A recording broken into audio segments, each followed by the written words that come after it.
Okay, real talk. I scheduled my son's playdates 6 weeks in advance. 6 weeks. 6 weeks? My kids don't even know what day it is. That's called freedom, Jess.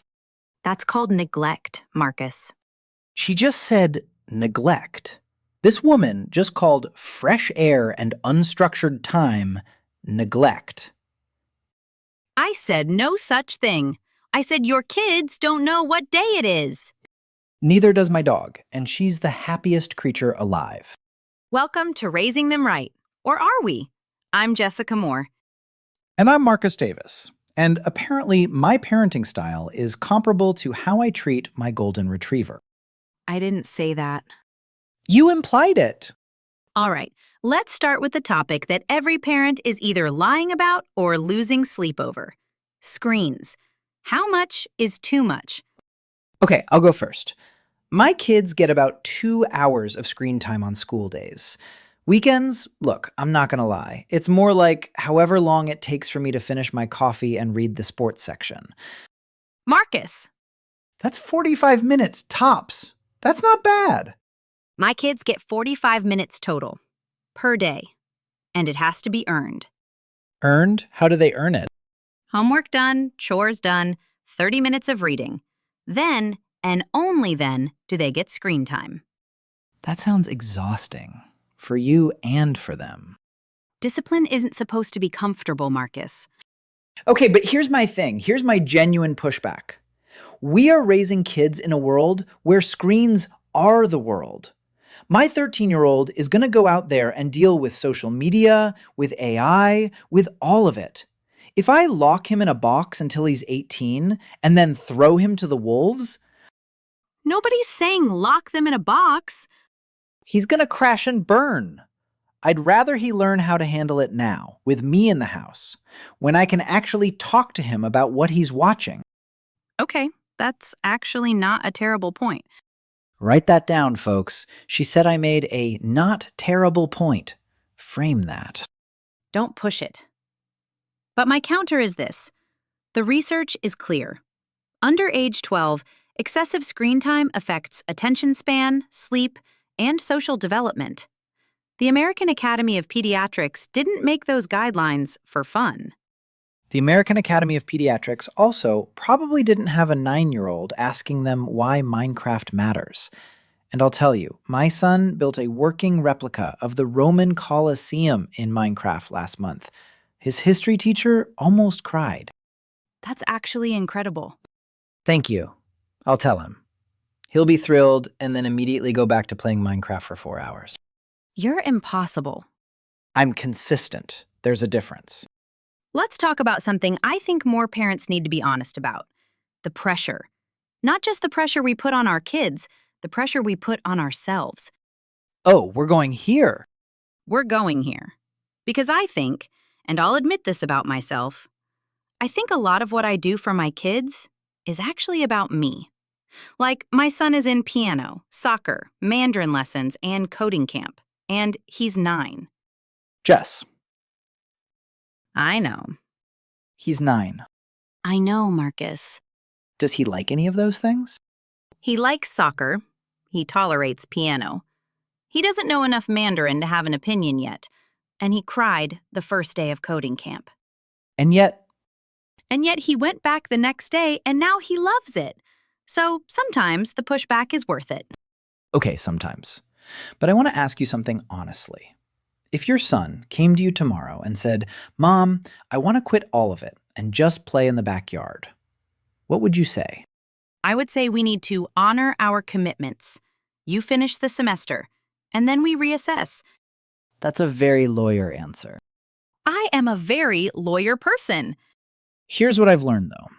As a dad, as a coach, kids who are constantly overscheduled, they don't know who they are because they've never had a quiet afternoon to find out. Boredom is actually crucial. Boredom is where creativity lives. When my daughter was bored one summer, she started writing a book. She's 11. She's on chapter 7. Wait, seriously? Dead serious. Chapter 7. It's about a girl who can talk to horses. That's beautiful. It really is. and it never would have happened if I'd signed her up for horseback riding lessons. Okay, you win that one. Sorry, what was that? I didn't quite hear you. Moving on. Okay, we're doing rapid fire hot takes. No overthinking, just gut reactions. Ready? Born ready. Kids and chores. Should they be paid? Nope. You live here. You help. Welcome to the household. Agree, actually. Okay, participation trophies. Valid or garbage? Garbage. And I coach youth sports, so I've handed them out. I feel guilty every single time. Same. Okay, reading to your kids at night. Important or overrated? Most important thing you can do. Full stop.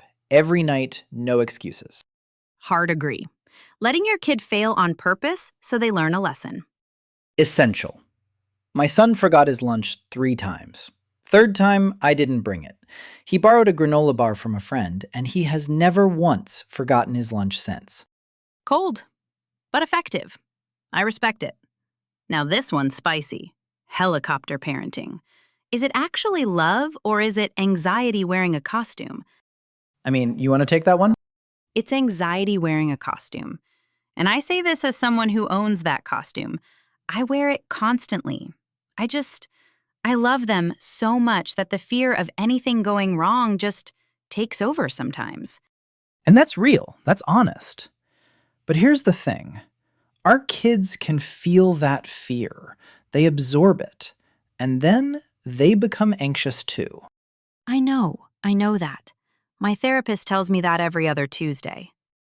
You have a therapy day? I have a therapy standing appointment, yes. Every other Tuesday, 3 o'clock. That's the most Jessica Moore sentence I've ever heard. Thank you. Last hot take. Social media for kids under 16. Should it be illegal? Yes. Wow, we agree on something. Full ban. Under 16, no Instagram, no TikTok, none of it. The mental health data is terrifying, especially for girls. Completely agree. That's not even controversial to me anymore. I don't care how much my daughter begs. And she will beg. Oh, she begs weekly. She tells me all her friends have it. And what do you say? I say, then all your friends' parents are making a mistake. And then she dramatically collapses onto the couch. As she should. That's proper 12-year-old behavior. I want to get serious for a second.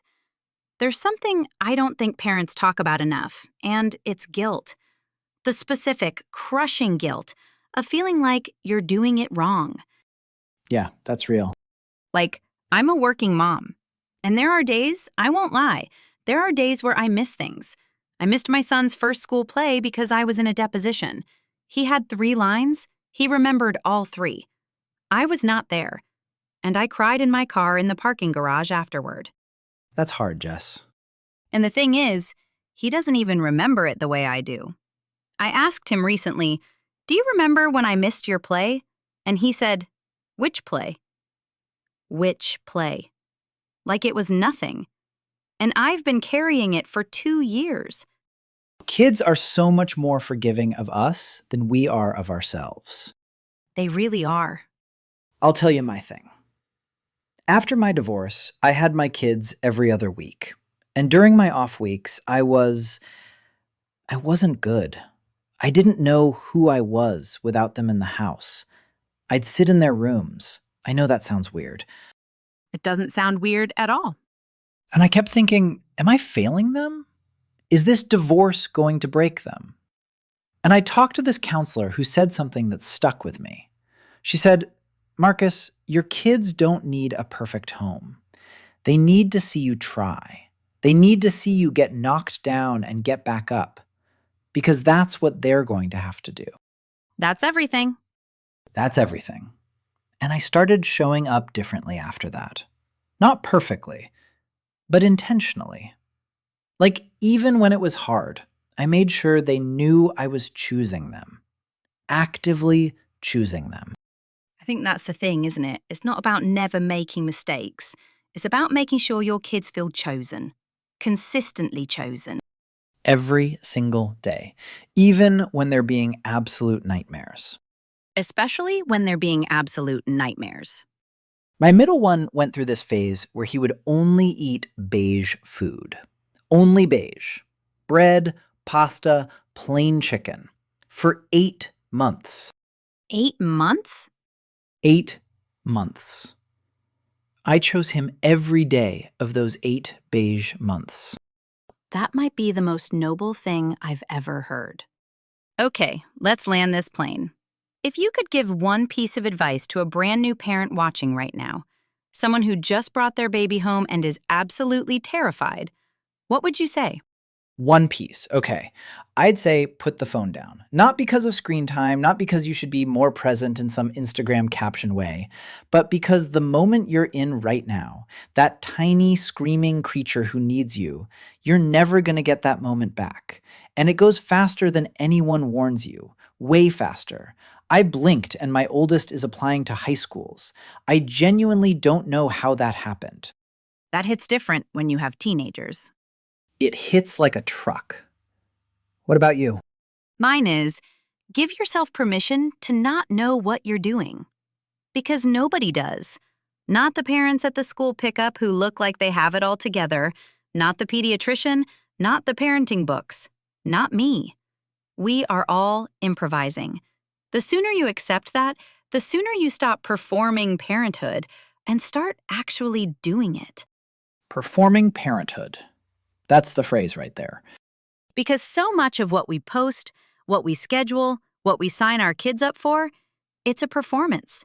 And our kids see through it. They're not impressed by the Pinterest birthday cake. They're impressed when you sit on the floor and play with them for 20 minutes. My daughter once told me the best day of her life was when our power went out and we played board games by candlelight for 4 hours. And you probably didn't even plan it. Didn't plan a single second of it. That's the whole lesson right there. Right there, in a power outage. So, are we raising them right? I think we're raising them honestly, which might be better. I'll take honest. I've been going for perfect for 12 years, and I'm exhausted. Look, your kids are going to remember how you made them feel. Not the schedule, not the structured activities, not whether you had organic snacks. They're going to remember if you showed up, if you listened, if you let them be weird and sad and angry and figured it out with them instead of for them. And they're going to be okay. Even when you mess up, and you will mess up, Weekly. they are going to be okay. Because they have you. And you love them enough to be sitting here worrying about whether you're doing it right. And that love, that counts for a lot. That counts for everything. I'm Marcus Davis, I'm Jessica Moore. and this has been Raising Them Right. We are not ending on that. We absolutely are.